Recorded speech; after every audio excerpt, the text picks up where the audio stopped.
What if the interview manager asks you to explain how theory turns into practice? How would you respond? You'd say that in this example, we take the Lord of the Rings, split it into manageable text chunks, embed them, and store them in a vector database, transforming pure theory into an interactive, data-driven system.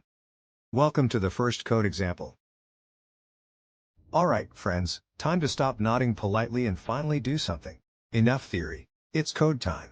In this section, we'll take the Lord of the Rings and turn it into neat, machine-readable chunks. Yes, Frodo is about to be diced up and stored in a database. He's not happy, but Gandalf signed the paperwork. Step 1. Splitting the code. We're splitting this into two halves so your brain doesn't melt on the spot. Part 1. Load the book, chop it into chunks, embed them, and stash them in a vector store. Part 2. Use those embeddings later when we actually want to answer questions. Think of it like meal prep.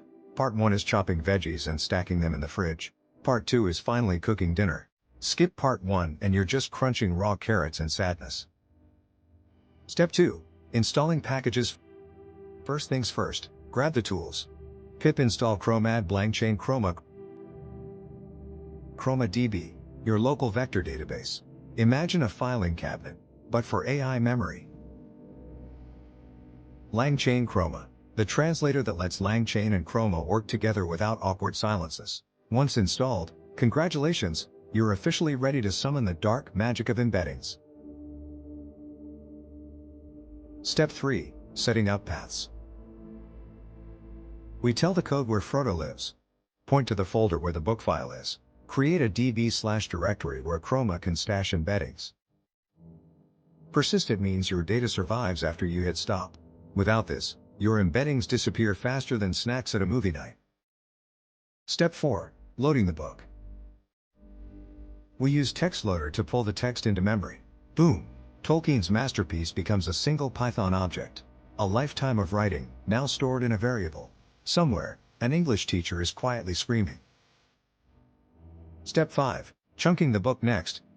We split the text into 1,000 character pieces using Character Text Splitter. Too small, the model forgets. Too big, the model panics, like a student cramming at 2 a.m. We also add 50 character overlap so context isn't chopped mid-sentence.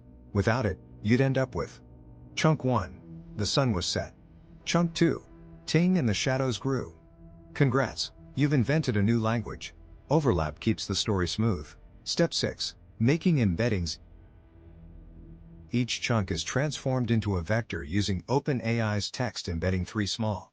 Cheap, your wallet survives. Accurate enough for most uses. If you're feeling fancy, upgrade to text embedding 3 large. It's the business class flight to Hawaii. Nice, but not required.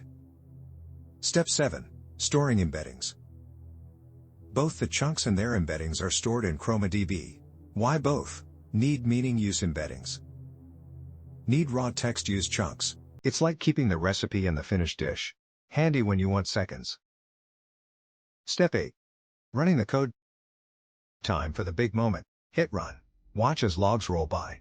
Created a chunk. Created a chunk. Until all 40 plus are stored, your first chunk will politely greet you with. This book is largely concerned with hobbits. Translation: get ready for 1,000 pages of hairy feet and surprisingly epic adventures. Coming up next, that's part 1 done. You've officially chunked, embedded, and filed Frodo into your own personal vector database. In part 2, we'll bring it to life, retrieving chunks, asking questions, and letting your LLM actually respond intelligently.